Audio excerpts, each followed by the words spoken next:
पाकिस्तान बचाएंगे, पाकिस्तान बनाया था, पाकिस्तान बचाएंगे, पाकिस्तान बनाया था, पाकिस्तान बचाएंगे। ऐ राहे हक के शहीदों, वफा की तस्वीरों, तुम्हें वतन की हवाएं।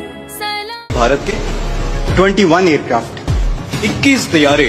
हालांकि ये तो जो आपने बताया एसेट्स और जो रॉयल एयरफोर्स थी, तो उनकी तो एयरफोर्स हमसे बहुत ज्यादा तगड़ी थी, बहुत ज्यादा उनके जहाज थे और बड़े वो तरबियत याफ्ता थे। उसके बावजूद इतना बड़ा कारनामा।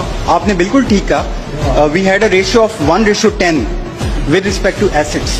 तो हमारा और उन्हें पाकिस्तानी होने का हक अदा किया है कि उन्हें पाकिस्तान च रहंदियां होया पाकिस्तान में अहमियत दी है।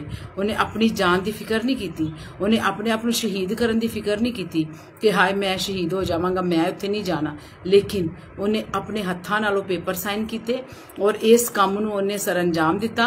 और वो भी काविश उनकी जरूर है, लेकिन उन्होंने फतह देने वाला मेरा जिंदा खुदा है।